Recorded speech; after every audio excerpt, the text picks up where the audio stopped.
Welcome to In the Middle, a podcast on Christianity in the Middle East, where we explore questions of history, religion, culture, and policy that affects the ancient and indigenous Christian communities of the Middle East. I'm honored to be joined today by Dr. Samuel Tadros of the Hudson Institute and Mariam Wahba of the Philos Project to discuss the history, legacy, and trials of Egypt's Coptic Christians. So without further ado, thanks for joining the conversation, and welcome to In the Middle.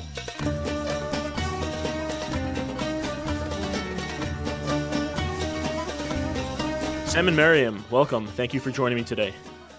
Thanks for having us. Yeah, pleasure. Thank you. Thanks for being here. Most people, even vaguely familiar with the Middle East, have some level of awareness about the Copts. Of course, not only are the Copts the most ancient Christian community, or one of the most ancient communities in the world, but indeed they also constitute a vast majority of the remaining Christians in the Middle East, exceeding 10 million or so. But sadly, Coptic history and persecution seem to go hand in hand.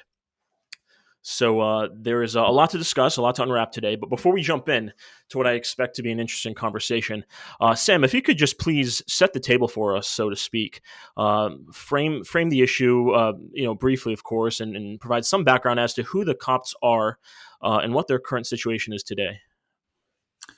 Sure. In a sense, the story of Egypt's connection to the biblical narrative starts from the very beginning. The patriarchs Abraham, Isaac, and Jacob make their way to Egypt. Joseph administers or works in Egypt. Moses leads his people outside. But it's really Christ coming as a baby, as a child to Egypt that is at the center of the Copts' pride and connection to Christianity. Christianity itself, we know, started in Egypt from the very beginning. The day the church was established, the Holy Spirit descending on the disciples, there were Egyptians among those listening to Peter and who became Christians and asked to be baptized.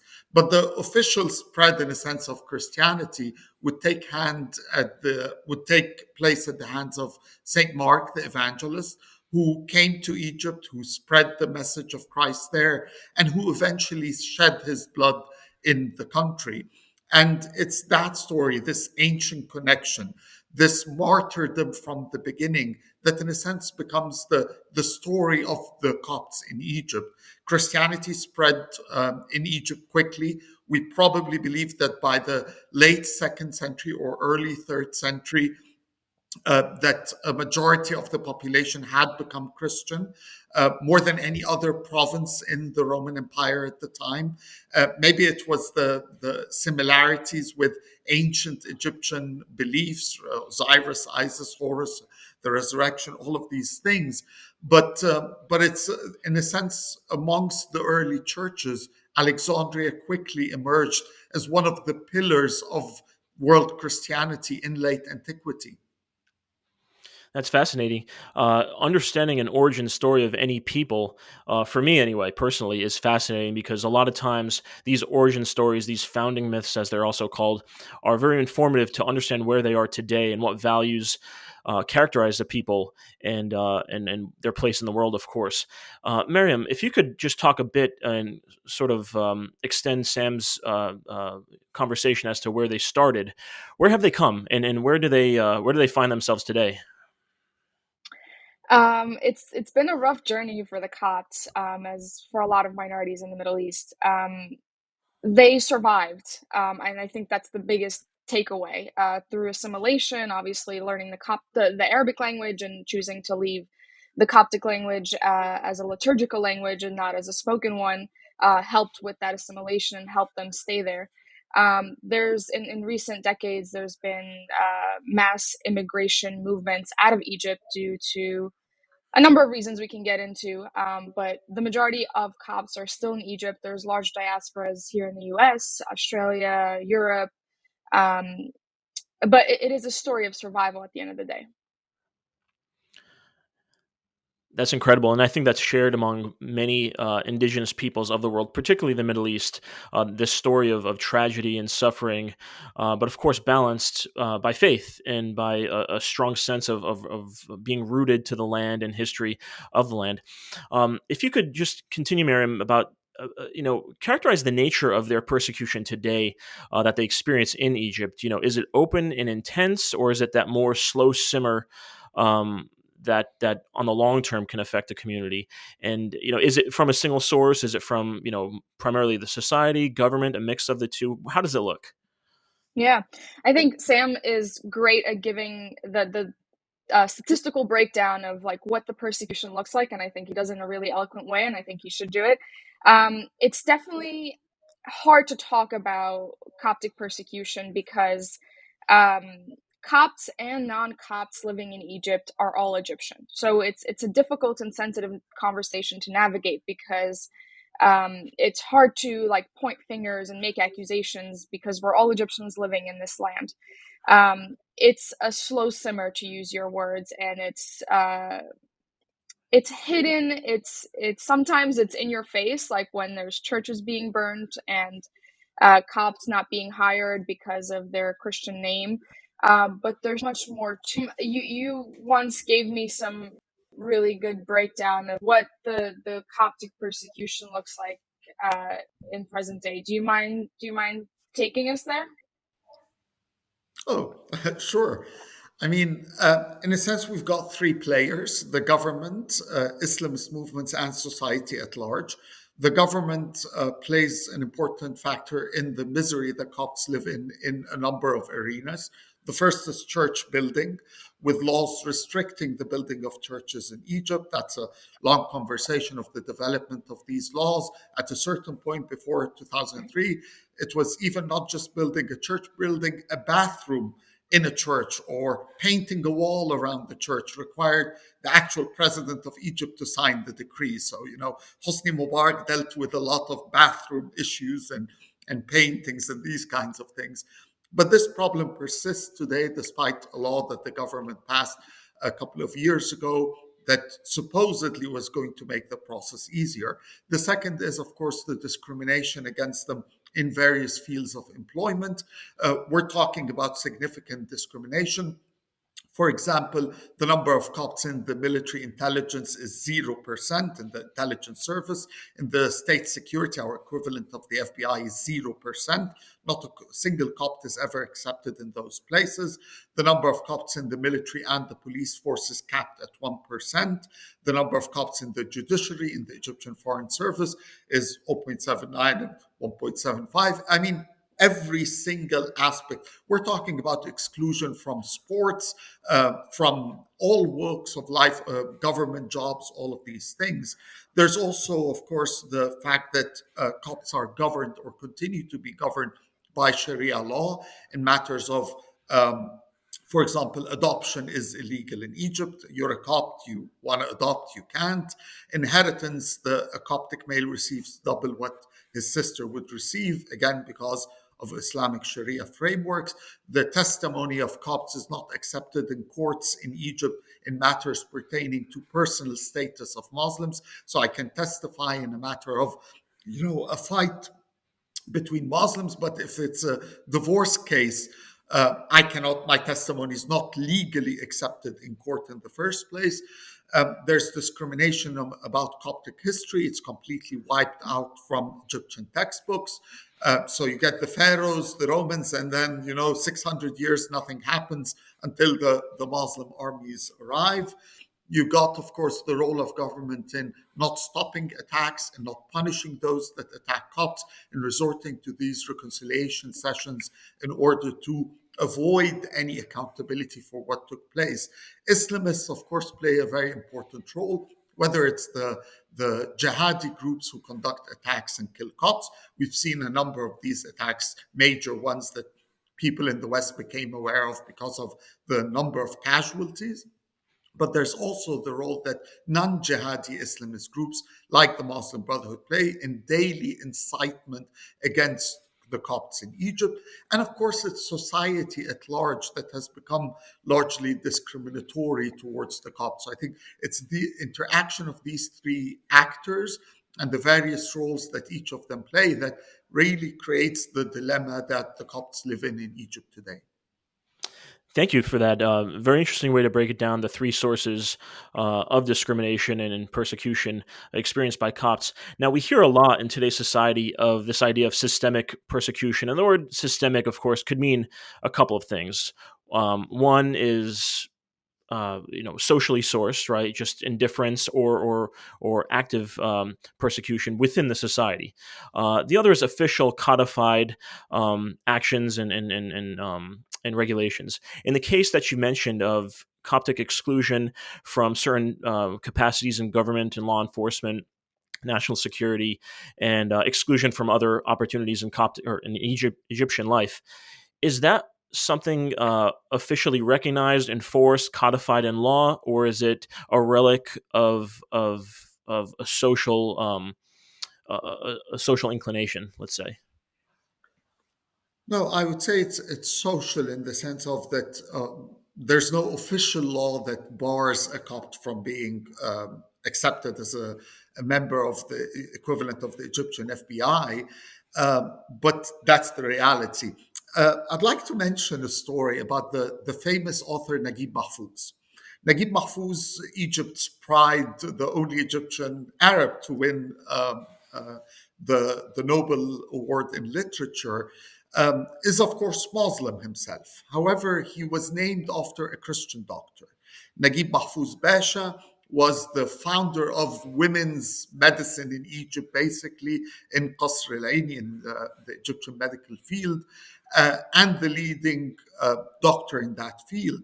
So when Naguib Mahfouz's mother had problems in delivery, they called the famous doctor. He came. Miraculously, the child survived, and the mother, in gratitude, the father of Naguib Mahfouz named his son with this dual name after the famous Christian doctor.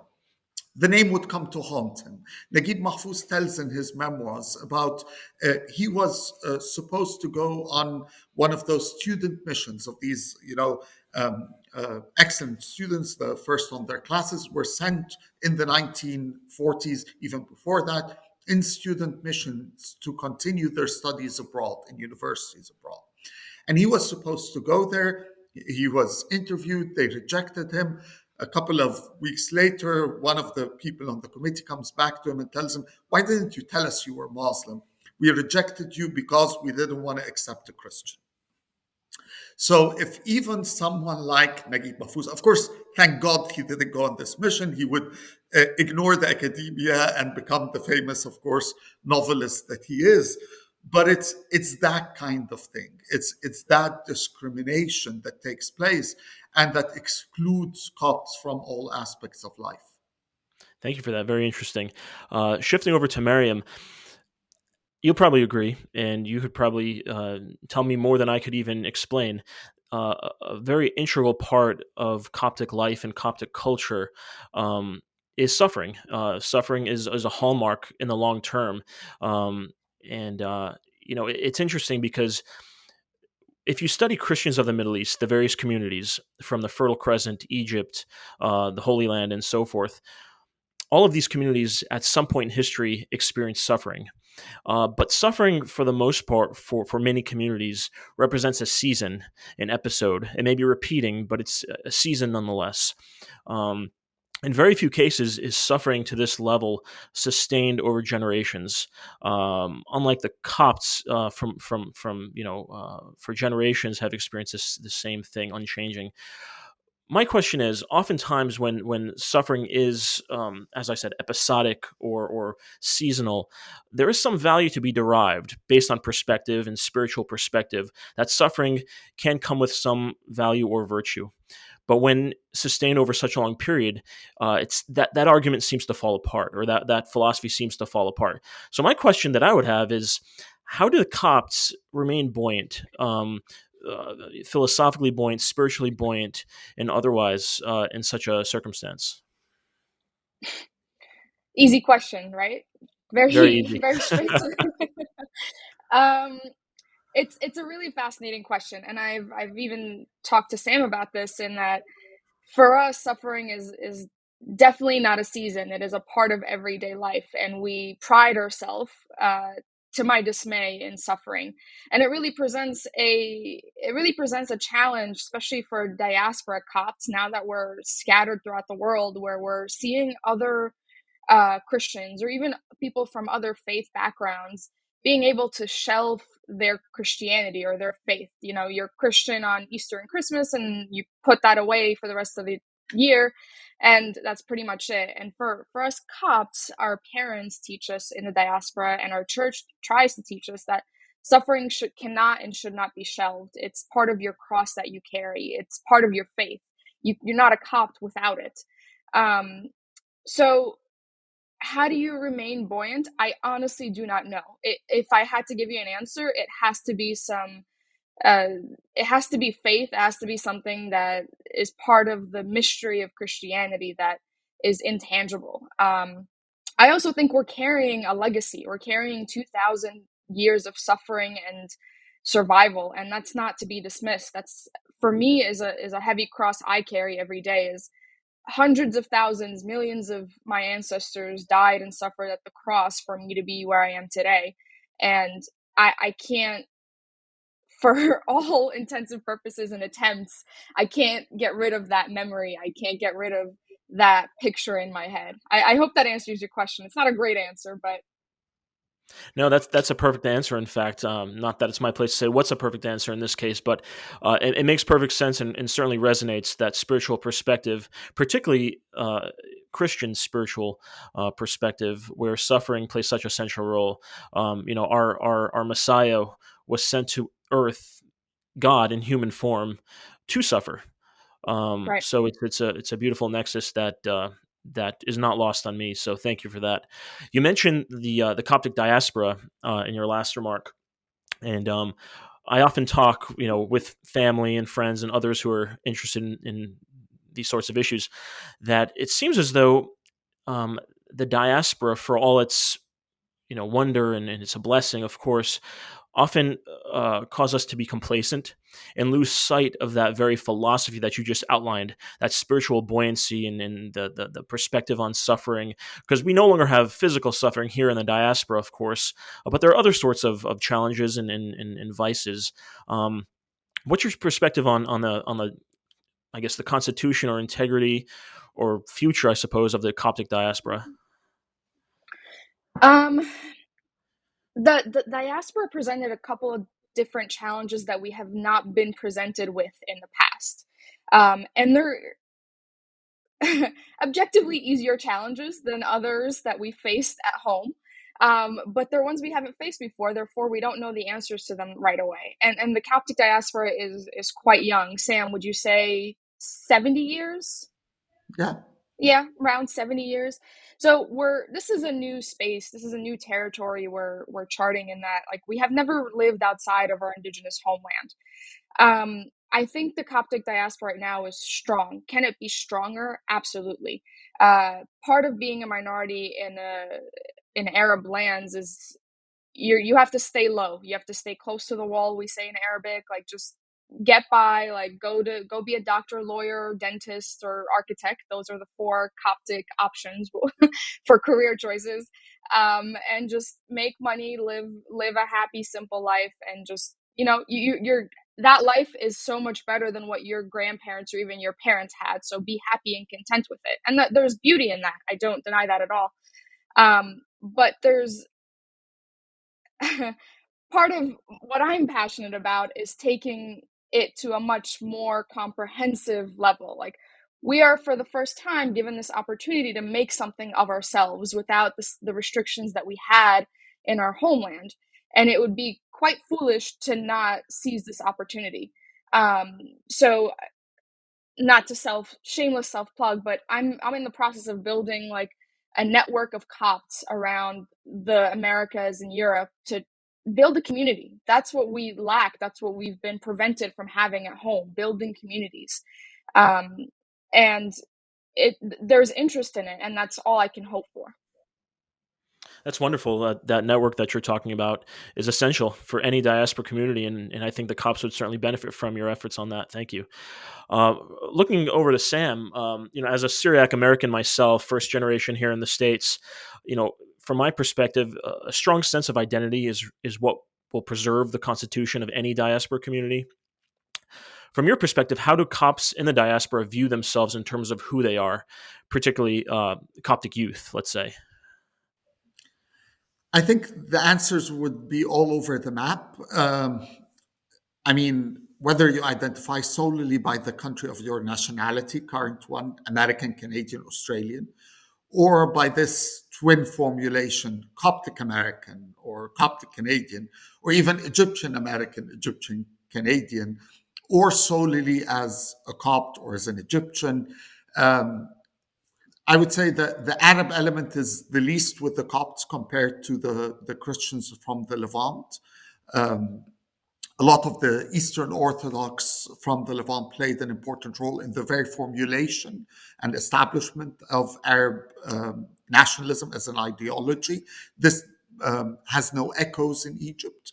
Um, Even amongst Egypt's Muslim population. I mean, in a sense, Nasser he was the first Arab nationalist in Egypt. Literally, no one in the country was arguing for Arab nationalism. And even with Nasser, we might argue that Arab nationalism was just a vehicle to serve Egypt's national interest or his. I mean, he basically occupied Syria, for example. It wasn't exactly a union. But I think you find these answers differ amongst Copts in the diaspora. It also depends on where you are in the diaspora. I think, in a sense, the survival, the strength of every community depends on its continued connection to its roots. And that takes place in the case of Copts in the diaspora by the continued wave of immigration. So if you're living in New Jersey, there are probably around 50 Coptic churches in the area that you live in, New Jersey, New York, probably more. There are continued flow of new immigrants coming from Egypt.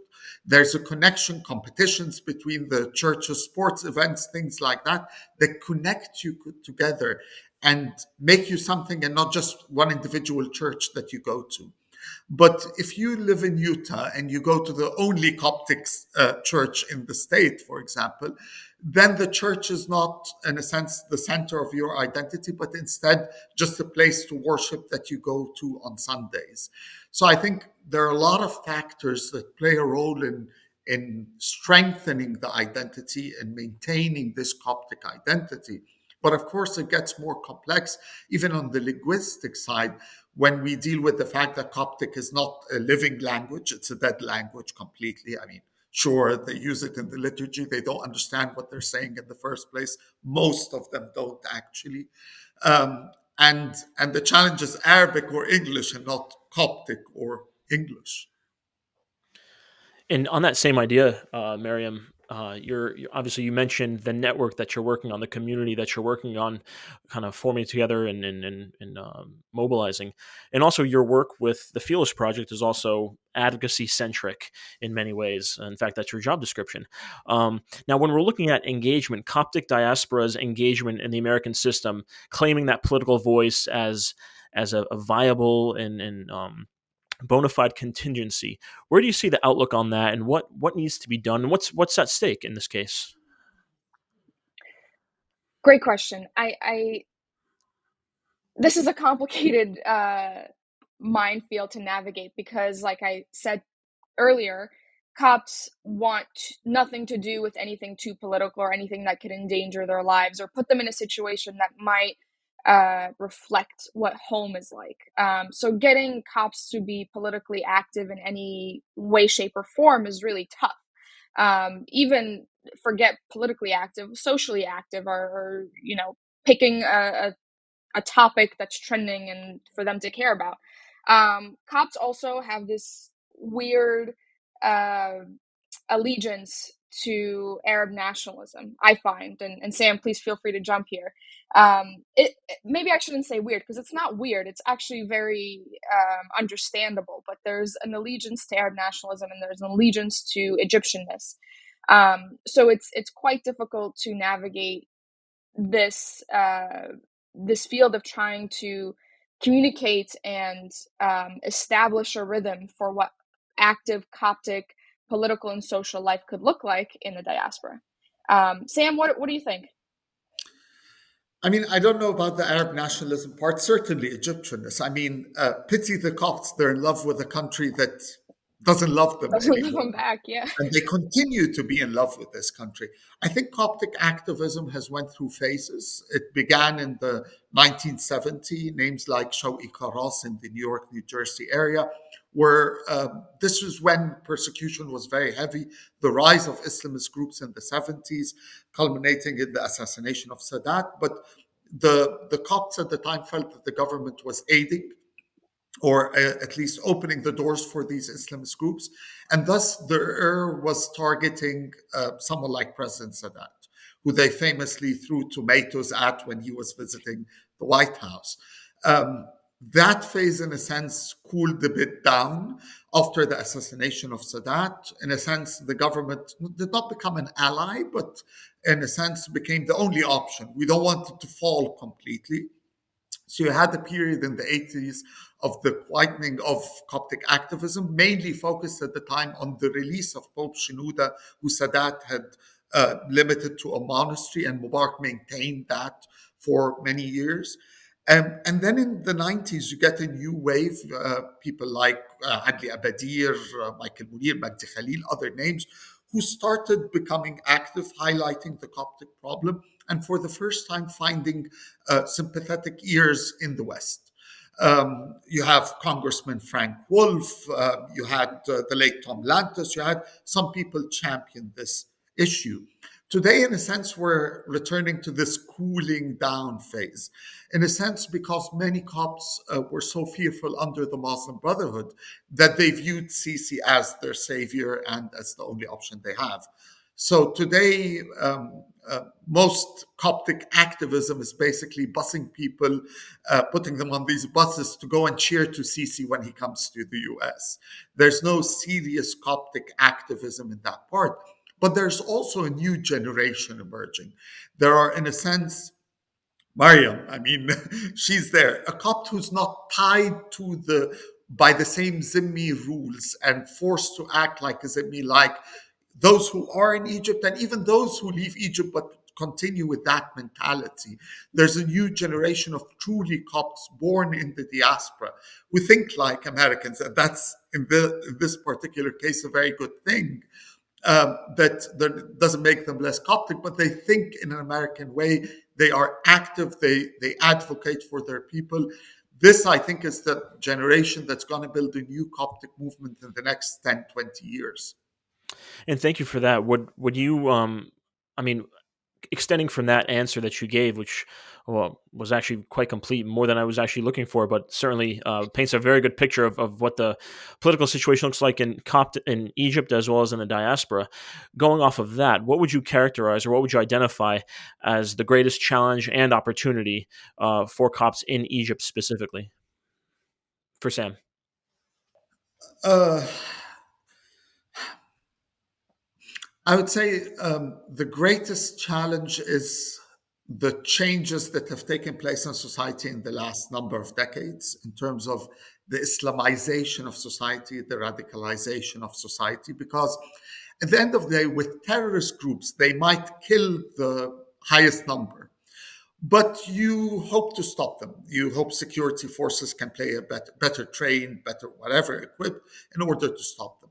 When the government is the one persecuting you, you hope, as other minorities have throughout history, to either use international pressure, to buy the ruler off, to whatever forms.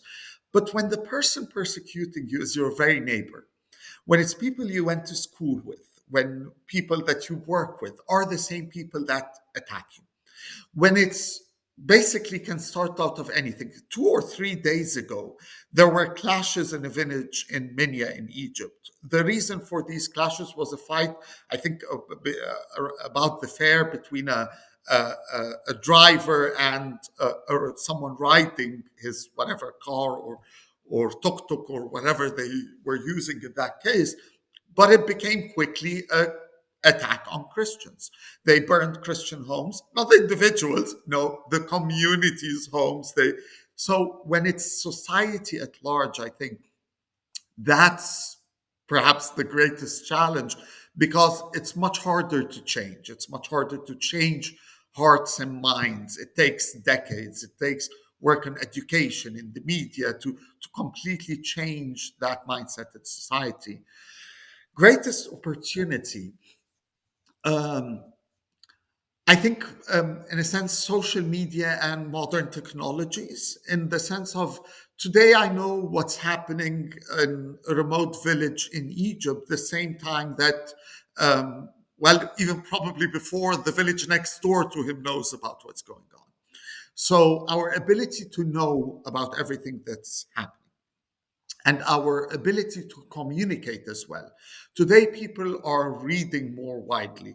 They don't depend just on the government sources. If the government sources paints a picture of Copts and Muslims as one hand living happily together, national unity, and all of this, well, they can read other narratives. There are people today that are talking about the atrocities during the Arab invasion of Egypt, about the Zimmi status and what happened throughout those years, about the problems of people in Minya, about the attacks. All of these stories, I think, in a sense, help us into informing a wider audience, including amongst the Copts themselves, of what's going on, and thus being able to build on that. Thank you. In shifting over to Mariam, looking at the diaspora and the United States specifically, what would you characterize as the greatest challenge and opportunity? Um, I think greatest opportunity is the connection between the diaspora and Egypt. I think, to Sam's point about first generation Copts being born in the would you categorize that as first generation? Copts born in the U.S. that have no idea what Egypt is like. There's a large disconnect, and that population, those numbers are growing quite fast because as the diaspora gets a little bit older and more established, more Copts are having more children here in the US as opposed to Egypt. And I think that presents a really wonderful opportunity for the diaspora to be a strength, to be a set of tools that Egyptian Copts living in the homeland can use. Greatest weakness, was that the question, or greatest Yeah, challenge, challenge? weakness. Yeah. I think the greatest challenge for the diaspora right now is that we're really disconnected. And to Sam's earlier point about where Copts place themselves on an identity map, there's too many answers. You can identify as a Copt, you can identify as Egyptian. I see African, like Copts really identifying with their Africanness for some reason. Not that that's incorrect, it's just you keep zooming out. There's a much more concise and precise answer to your question of who am I. I think we need to figure out what our story is and make sure that we're indoctrinating is a really strong word, but making sure our own communities, our own children, our own brothers and sisters understand what it means to be a Copt. Yeah, that's wonderful. I mean, that's a thought I share with you for sure.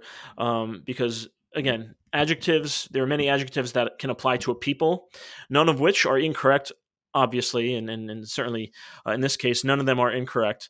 But I think it's which ones we give primacy to define ourselves, looking into the long term and looking into growth and preservation of our culture and who we are. So thank you for that. I learned a lot today. I appreciate you both. I consider you both friends. We've shared ideas and thoughts on many occasions. I'm glad we had this opportunity to join each other on this podcast. Thank you, Rich. This was fun. Yeah, thank you for having us. Thanks for joining.